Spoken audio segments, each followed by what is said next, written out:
So someone broke my lip. I also spent a few days in prison. Welcome to a story time. My very first time in prison. Yeah, it's actually my very first time in prison. Before you feel pity for me, you need to first watch this video so that you can get a full context.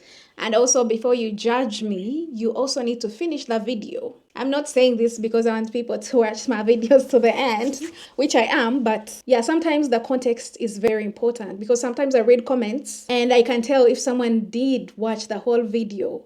Because sometimes the beginning is kind of like a hook, there is a lead that is buried, and then it comes to the end, which explains whatever you just watched and whatever was confusing you in the beginning. But anyway, I live like 20 kilometers away from Kampala, is the capital city of Uganda.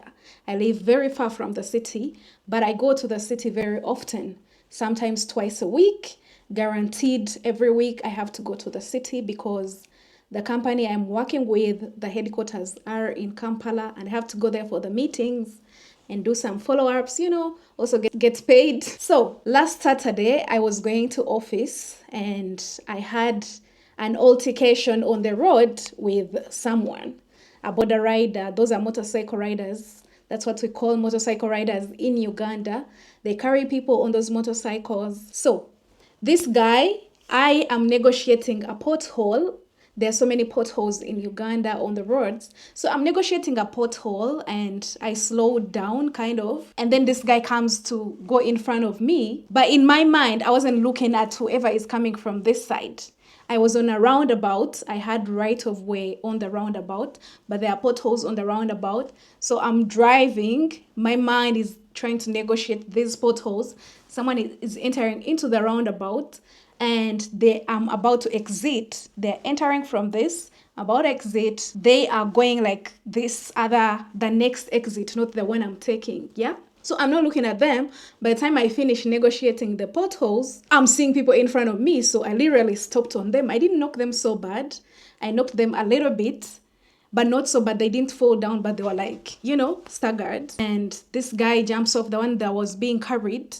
And the motorcycle guy, I think he knew he was in a mistake. I kind of was going to stop because, literally they are in wrong. And when someone is in wrong, you need to get them accountable. I'm going to stop, but the guy who was being carried is hitting my car, like poop, poop. And I'm like, hold up, why this guy beats me up? Because, people are crazy. So I drove a little bit ahead and I realized this guy was shouting behind me. I don't want to deal with him. I just continued. And he followed me with another motorbike.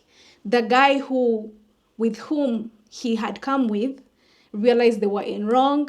But this guy is shouting, you've knocked us, blah. He wasn't even touched. Anyway, he follows me with this motorbike and I reach a place where there is a junction, another junction traffic light, but there are also traffic officers. I decided to stop there because at least now these are traffic officers and they can sort this issue out. So I stopped on the traffic officers. This guy is saying that I've knocked him. They're asking him, they've knocked you, how are you walking?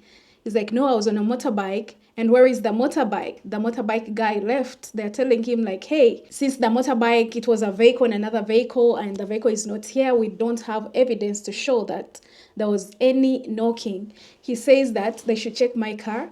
There are a little bit of scratches, but literally scratches. And if it's a vehicle and another vehicle, there is like an impression of being knocked. I drive a Toyota.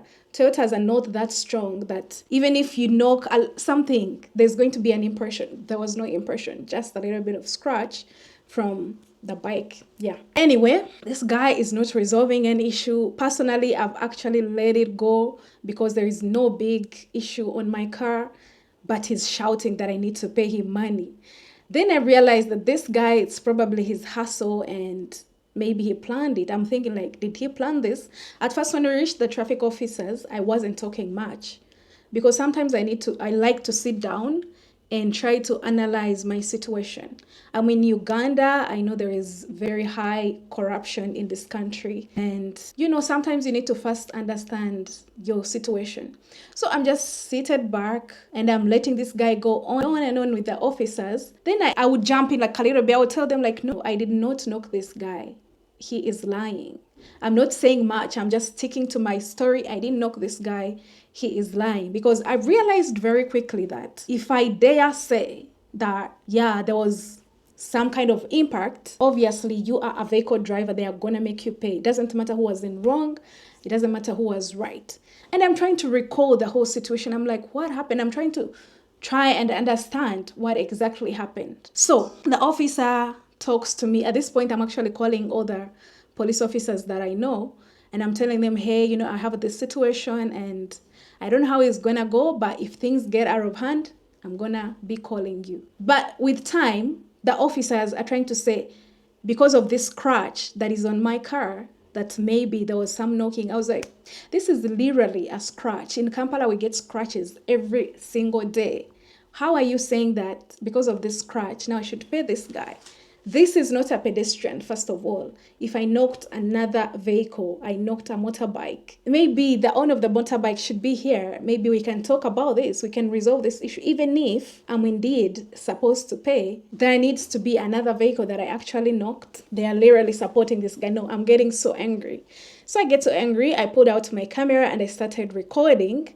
And at this point, I've lost it. I'm shouting, I'm yelling, I'm abusing. I'm shouting, yelling, abusing. So things get out of hand, and because we can't resolve this issue, this guy is saying that I have to pay him, I've wasted his time. I'm like, I'm not giving you a dime. And then the police officers say like, you know what? Maybe there was bad driving. I'm like, how can you say there was bad driving when you have no evidence? They want to give me a ticket for bad driving. I'm like, you can't give me this ticket just because this guy told you. I'm telling you, this guy is a liar. He's probably a thief.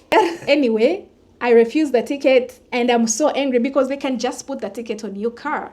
And I'm like, you cannot put a ticket on this car. I'm not leaving this place without, if you give me a ticket, this is going to be an issue. I'm like, we are going to the police station. We are going to check the cameras and see what happened. So we drive to the police station. I didn't put the guy, the so-called I've knocked him guy in my car. I said, no, I'll go with the officer. He can take another bike or something. Yeah, so he takes a bike. We drive to the police station, which is the central police station in Kampala. We reach there. We meet the other bigger officers.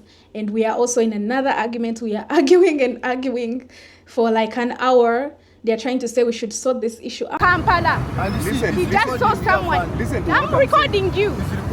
I'm recording you. You're the one in the camera. Listen to what I'm saying. The other guy who was on the bike is still insisting that I knocked him, that I need to pay him. He wasn't even dirty. The car didn't even touch his anywhere. Anyway, so after an hour of disagreements, literally the officers were saying that I should pay him to resolve the issue. I am not. Anyway, they go into the camera and they check for what happened. They see what happened. And at this point, I had already forgotten that there were potholes. Yeah.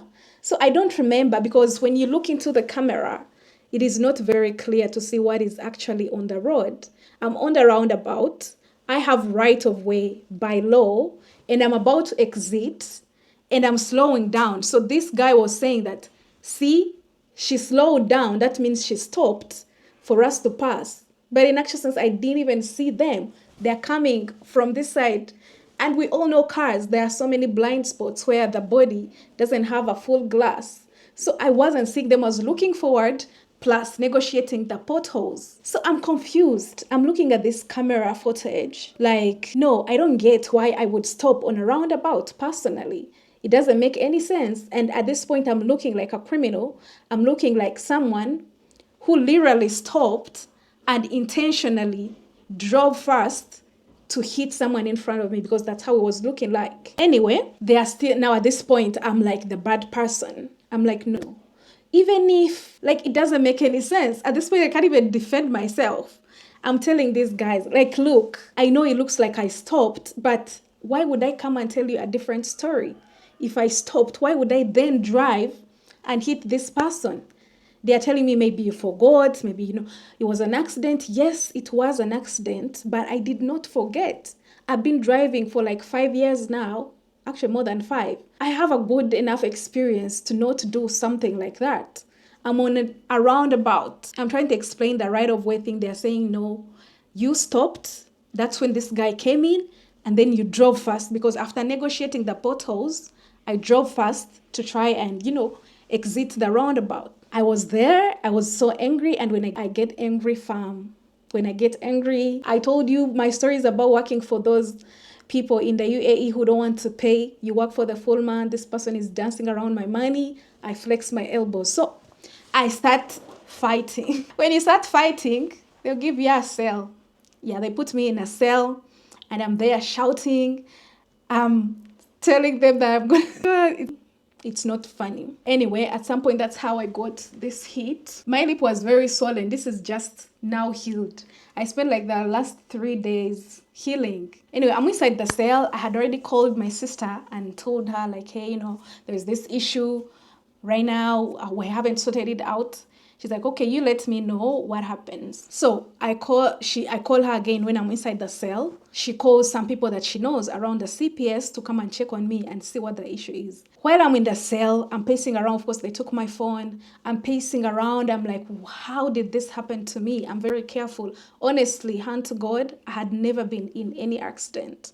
I'd never knocked down anyone. Yes, I've knocked a few gates, but never a person on the road. So this was like my first time to experience this kind of thing, and I never felt like this could be my mistake. So I'm in the cell, I'm pacing around, I'm still very angry. These people are threatening me, like, I'm going to go to prison and all that. And I'm thinking, no, there has to be a very good explanation. Then it hits me. I'm like, how about we go back to that same roundabout? I need to understand what exactly happened for me to do that. So my car is already parked at the CPS, and I'm inside the cell. I call the guy. I tell him, you know what?